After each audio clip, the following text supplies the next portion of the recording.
Marcos Vinícius Apóstolo, bom dia, tudo bem? Bom dia, Carol. Bom dia a toda a audiência.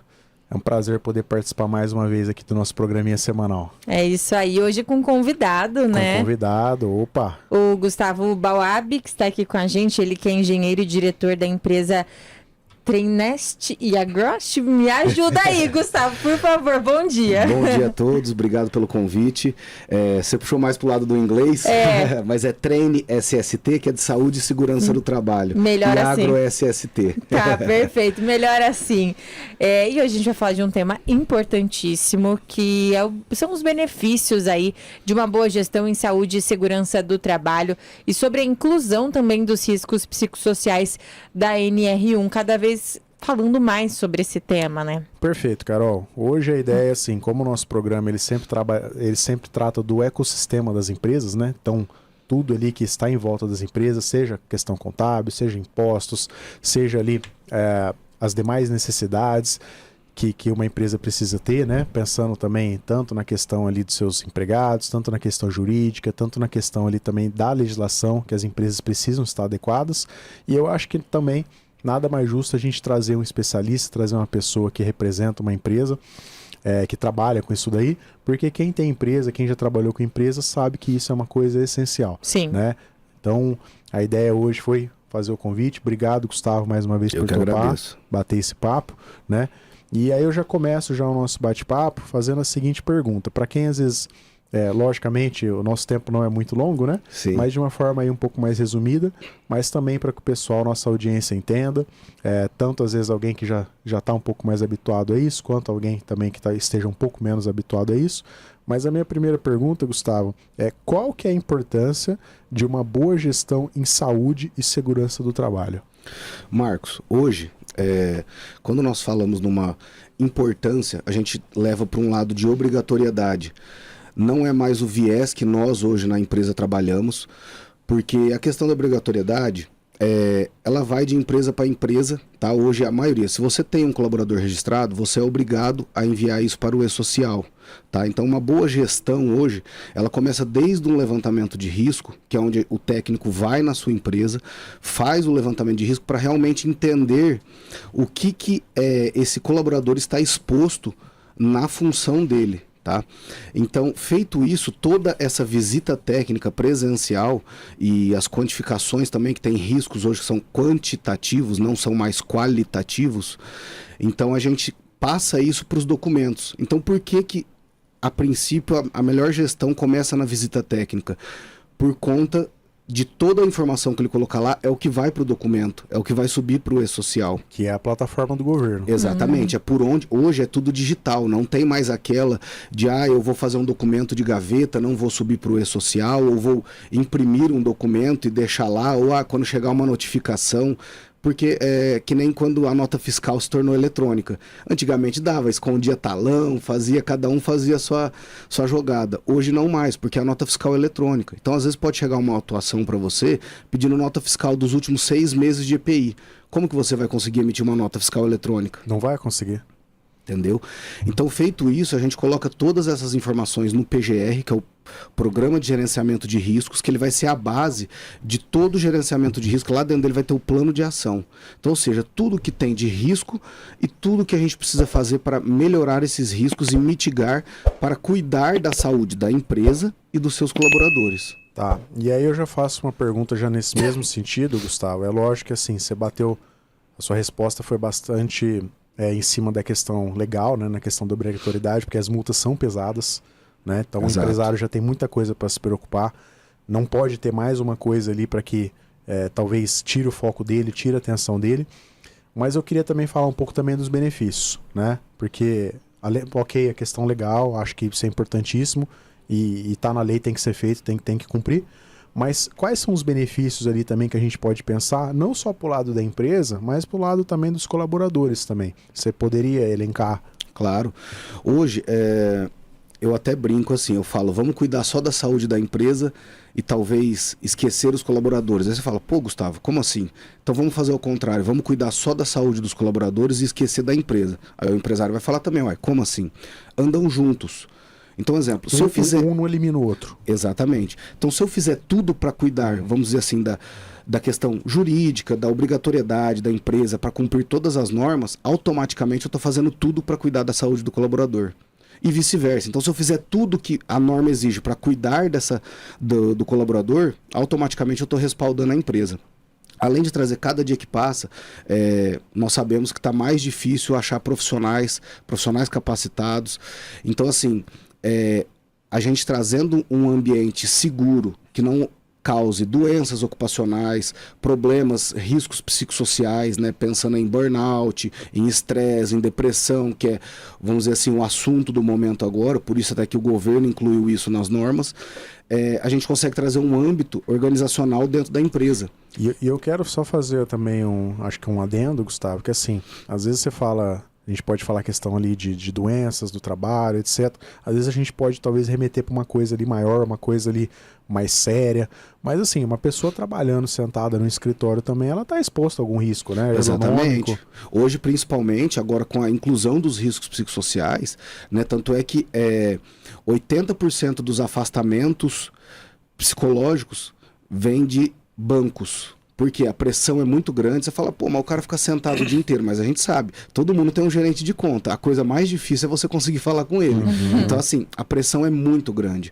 Então, realmente isso causa. Então, a gente fala aí do que hoje? Questões ergonômicas, o cara fica sentado o dia inteiro, fica numa cadeira, às vezes não tá com móveis adequados, entendeu? Questões, até a luz interfere A altura, né? A altura de móveis, a luz interfere até na questão de depressão ou não. Então, assim, ela ela mexe com o psicológico da pessoa se ela ficar muito tempo ali na exposição. Tanto é que um dos principais, vamos dizer assim, você fala, a pessoa tem depressão, ela vai para onde? Para um quarto escuro.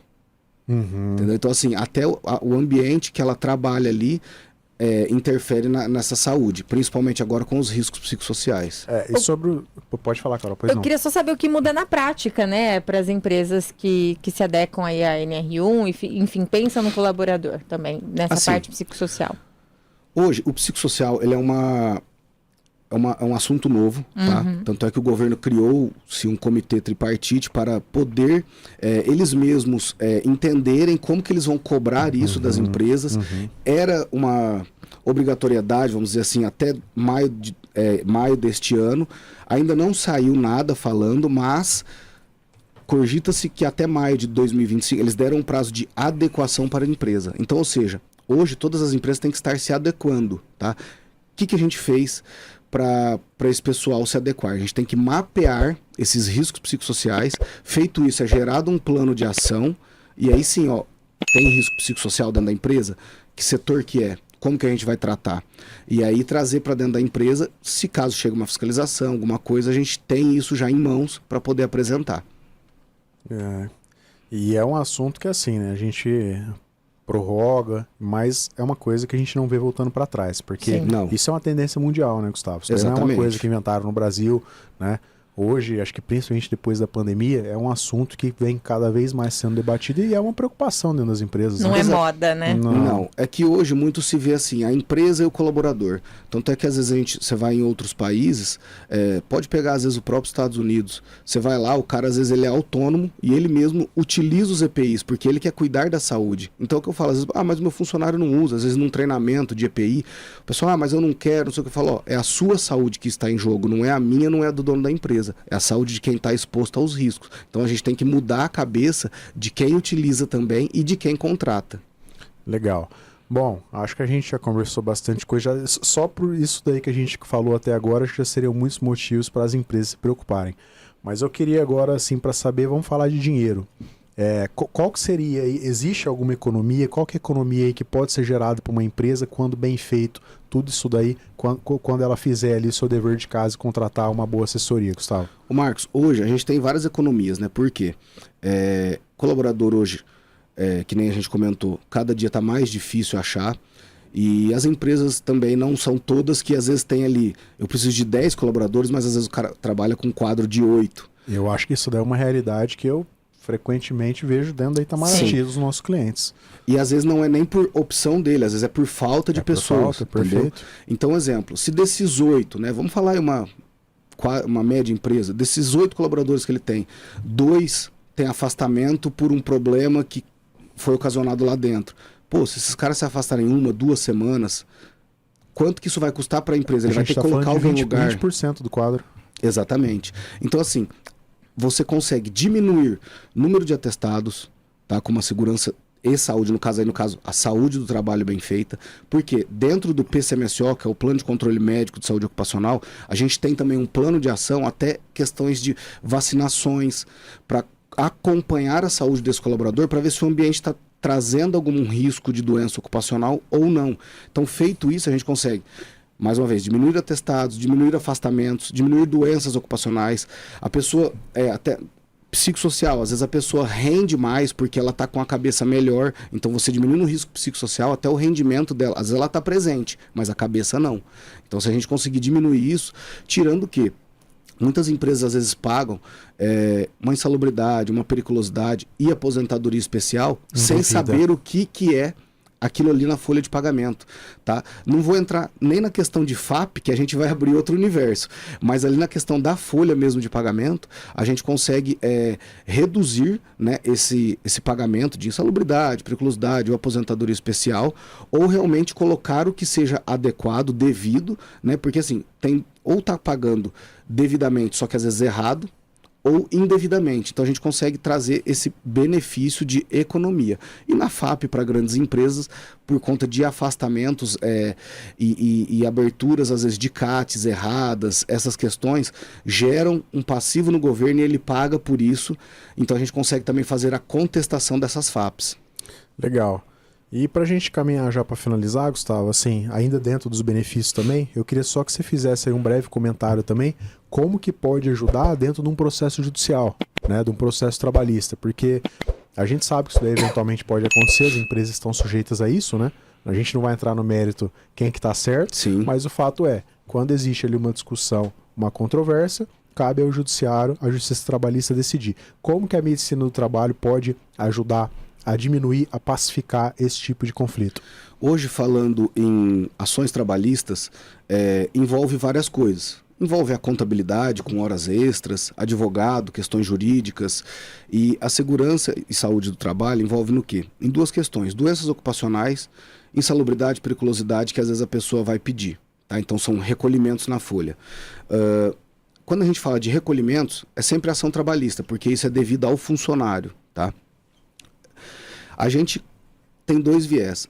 Se o colaborador fala que trouxe uma ocasionou uma doença, desenvolveu uma doença ocupacional dentro do âmbito de trabalho. Pô, vamos comprovar isso. Como que a gente comprova? Com os exames que ele fez. Então, por isso, às vezes, os exames periódicos... feitos antes de dar problema. Exatamente. Uhum. Por exemplo, exame admissional. Essa pessoa está apta a fazer a função que ela vai exercer? Exames periódicos, a gente está acompanhando para saber se essa função que ela está fazendo não está causando nenhum tipo de doença ocupacional para aquele colaborador em específico. Então a gente está igual um exame de rotina nosso, a gente está acompanhando a rotina da pessoa para realmente entender, está acontecendo, não está, já aconteceu, da gente fazer intervenções para poder melhorar isso. Feito isso, a gente tem o quê? Um respaldo de um histórico de exames. Então vai falar, não teve, os exames dele tá aqui. Então assim, ele saiu há 2 meses do trabalho, mas no demissional dele tá tudo ok. Ele não apresentou nenhum problema de saúde. Então, será que esse problema de saúde que ele está dizendo ter ou é uma falsa, vamos dizer assim, ou ele adquiriu nesses 2 meses que ele já faz que ele não está na empresa? Entende? Pode ser o caso. E a insalubridade, periculosidade, a gente já, caso ele peça, a gente vai saber o quê? A segurança do trabalho, tem que usar esse EPI adequado porque ele consegue mitigar a insalubridade. Tá? Periculosidade somente se você tirar ele da exposição, né? Porque é o risco de morte. Insalubridade é o risco de causar doenças. Então, periculosidade não tem como mitigar somente tirando ele da exposição ao risco. Insalubridade a gente consegue com os EPIs e outras medidas administrativas, tá? Até questão de tempo de exposição. Então a gente consegue fazer o quê? Veio uma ação trabalhista. Pedindo insalubridade. Opa, pera lá, ficha de EPI tá aqui, tá tudo certo. A empresa, os meus documentos falou que não tem insalubridade, ou às vezes tem, mas foi mitigado. Então o cara já consegue pôr a cabeça no travesseiro, não precisa ficar esperando uma decisão judicial para poder saber se vai ter que pagar ou não. Legal. Bom, acho que depois dessa aula aí em saúde e segurança do trabalho, as minhas dúvidas já foram sanadas. E as suas, Carol? Também, tenho certeza que as dos nossos ouvintes também. É um tema que é novo, relativamente novo, e tem muitas dúvidas em torno disso, mas realmente as dúvidas foram sanadas aqui, viu? E não dá mais para negligenciar, né? Não. Então é uma coisa que a gente viu que antigamente, assim, acabava levando, mas hoje não é mais o momento. Não, e como o Gustavo disse, tem que caminhar junto com a empresa, né? Exatamente. Tem que ser um combo. Muito obrigada, viu, Gustavo, Eu que pela agradeço o participação. convite. Gustavo, engenheiro e diretor da empresa Treine SST e Agro SST. Muito obrigada também, Marcos, e até semana que vem. Obrigado a todos, obrigado a toda a audiência, obrigado, Gustavo, mais uma vez por topar participar desse bate-papo. Muito bom. E a Carol também aí, mais uma vez pela parceria, estaremos Obrigada. aqui na próxima semana. É isso aí, agora 10h54, intervalo.